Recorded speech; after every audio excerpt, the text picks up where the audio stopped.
Merci Renaud Muselier d'être avec nous. Vous êtes le président de la région Sud et vice-président de Région de France. Alors on l'a beaucoup entendu à l'instant la ministre Clara Chapaz. Ce matin c'était le ministre de l'économie Antoine Armand. On a beaucoup parlé de cas d'usage, de souveraineté, de productivité. Peut-être pour revenir sur un des propos du ministre de l'économie quand il disait il faut montrer aux TPE-PME, ça a été aussi un sujet qu'on a évoqué il y a quelques instants, les cas d'usage, c'est-à-dire la concrétisation de ce que peut être l'IA générative dans les entreprises. Dans la région Sud, on sait que le tissu économique est majoritairement constitué de TPE-PME, donc c'est un enjeu. Quel peut être le rôle d'une région pour montrer les cas d'usage aux entreprises ? Bon, merci pour ce deuxième sommet qui est tout à fait exceptionnel et merci à chacun et chacune d'entre vous d'avoir participé à ce moment important et merci au président Saadé d'avoir élargi le spectre des startups. Hein. Je crois que vous avez fait trois supplémentaires qui sont contentes, tant mieux pour elles.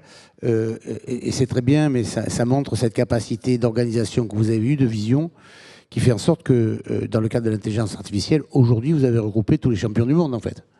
C'est-à-dire, tout se passe ici, au niveau mondial, aujourd'hui. C'est ça qui est tout à fait remarquable. Et donc, on a beaucoup de chance d'avoir cette manifestation ici. Donc, merci aux organisateurs et à tous ceux qui ont participé et à tous ceux qui ont financé. Deuxièmement, j'ai participé hier soir à Tangram à l'explication de texte de M. Mensch, M. Villani. Ce sont des génies, en réalité. Ce sont des génies stratosphériques. C'est-à-dire qu'on ne comprend rien à ce qu'ils racontent, en gros. Voilà. Mais on sait et on comprend qu'ils ont raison. Et qu'ils sont précurseurs. Donc il faut passer à l'action. Et qu'ils sont visionnaires. Sauf que nous, on est beaucoup plus bas, en fait, dans le tiroir. Et donc, en fait, la région qui a comme une des fonctions l'organisation économique du bassin économique de la région, qui va d'Avignon jusqu'à Nice, en passant par ces trois métropoles, de grandes métropoles que sont Marseille, Toulon et Nice, avec ces différents très gros industriels qui existent. Quand on parle d'Istres avec le Roissy militaire français, on oublie la puissance industrielle aéronautique.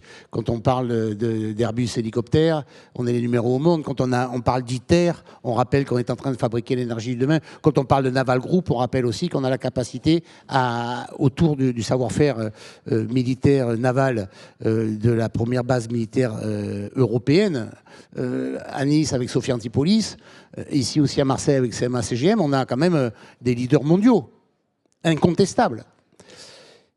Et aujourd'hui, on est dans l'intelligence artificielle. Mais moi, qui suis un élu, comme d'autres ici, c'est gentil, mais finalement, les 70 millions d'euros que nous venons de voter à la région pour faciliter le dispositif, pour réorganiser le dispositif, pour mettre à disposition de nos entreprises ce savoir-faire, cette capacité d'action, comment ce niveau mondial, international, indispensable, où nous sommes forts, brillants et forts, comment cette organisation territoriale aujourd'hui à Marseille qui montre la puissance de ce territoire, comment elle arrive chez l'esthéticienne, chez le restaurateur, chez celui qui travaille au quotidien, et quand nous, les politiques, on dit « Oh, on va s'occuper des entreprises, vous allez voir l'intelligence artificielle ». Ok, on a 14 centres de recherche, près de 300 chercheurs, on a des vraies compétences, mais ce qui est important, c'est de savoir comment cette intelligence artificielle arrive, non pas dans notre téléphone, on l'a déjà, en fait. Et on a compris l'importance de l'intelligence artificielle avec ChatGPT, qui a modifié notre vie quotidienne. Mais finalement, le restaurateur, l'artisan ou le commerçant, comment il va s'en servir, lui? Il est incapable de trouver la solution. Et je vous donne un exemple très simple. On en parlait tout à l'heure. Une coiffeuse. Mais moi, comment j'ai l'intelligence artificielle, en quoi ça me servit en coiffeuse? Pas du tout. À partir du moment où elle peut avoir un logiciel qui lui permette d'avoir par l'intelligence artificielle le visage de sa cliente ou de son client, changer sa coiffure, voir comment est sa coiffure, sa couleur, pour voir comment ça se passe, ben, il va te dire, il va montrer ce qu'il va lui faire, lui proposer. Ce qu'on n'aura pas le voisin. Ce qui est une nouvelle donnée et qui, en fait, va rendre la vie quotidienne différente. Et j'en ai discuté longuement avec les deux ministres ce matin. Un qui est allé à Fossières, où je lui ai bien rappelé les enjeux industriels et économiques de Fos, parce qu'il y a des décisions très importantes pour nous dans le travail qui a été fait en amont sur le Grand Port Maritime. Mais parallèlement, comment ça va s'appliquer dans notre vie quotidienne? Et j'en ai discuté avec Madame la Ministre pour dire, voilà, nous, ce qu'on vous propose, voilà comment on va le faire, comment on va l'organiser, de façon à ce que ça soit acceptable et accepté par tous le plus vite possible. Mais Renaud Muselier, il y a aussi, très bien, il y a les entreprises, effectivement, et c'est évidemment majeur, mais il y a aussi les administrations. La région que vous présidez a commencé une expérimentation avec Microsoft pour justement rendre l'administratif, en tout cas les tâches les plus simples, utilisées par, en tout cas pilotées par l'intelligence artificielle. Ben voilà. Est-ce que ça commence pas par là? Nous, on est parti un peu dans la COP d'avance depuis quelques années. Donc maintenant, on a le premier budget vert d'Europe, 100% de notre budget sur la décarbonation. Et on est dans une logique où on ne doit pas faire en sorte que l'économie nuit à l'environnement, mais que l'environnement empêche l'économie de se développer. Donc tout le budget régional, c'est peut-être 3 milliards d'euros, plus les 10 milliards de fonds européens qu'on récupère, plus notre contrat de plan 5 milliards, ça fait grosso modo 30 milliards qu'on va investir d'ici 2028. Comment on fait pour faire en sorte qu'il y ait ce respect des usages sur notre territoire, en pouvant le protéger, bien entendu, mais aussi le développer? Alors là, quand on arrive à l'intelligence artificielle, on se dit, mais qu'est-ce qui se passe? Ben, on ne sait pas. On sait que ça va consommer de l'énergie, mais on sait que si on ne le fait pas, on va passer à côté de l'histoire. Ce sera pire. Et donc on se retrouve dans une situation où quand, d'ailleurs c'était un peu ici que ça s'était passé à l'époque, j'étais premier adjoint au maire et en charge d'économie et président d'Euroméditerranée, on avait validé avec Robert Louis Dreyfus l'arrivée des fibres et des câbles sur Marseille. On est aujourd'hui le 7e hub mondial par cette décision. Donc on est au centre de l'histoire. On est au carrefour de l'histoire et de toutes les communications internationales. Mais là, c'est un peu la même chose. Il ne faut pas le rater. Ça, je l'ai bien compris hier avec Dogénie. Il ne faut pas le rater. On représente 15% de l'intelligence artificielle mondiale. On a cette capacité ici, grâce à l'équipe de M. Saadé, d'affirmer ici, à Marseille, dans la région Provence-Alpes-Côte d'Azur, que nous avons une capacité d'action. Donc nous, à la région, on s'est dit, bon ben, on va travailler avec Meta, puisqu'on est en contact avec eux, ou avec Microsoft. On va dégager un budget, 70 millions d'euros. Et donc, nous, on va commencer, nous, on a 10 000 agents, à peu près 6 000 agents, à peu près, 4 000 dans les lycées, 2 000 en centrale.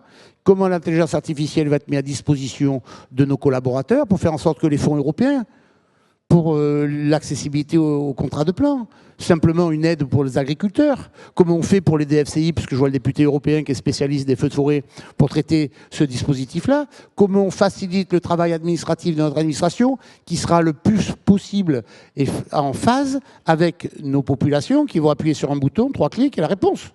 C'est ça qu'on a engagé, en fait. Et on est allé plus loin, mais elle ne l'a pas annoncé, Madame la Ministre. J'en profite, elle n'est pas là.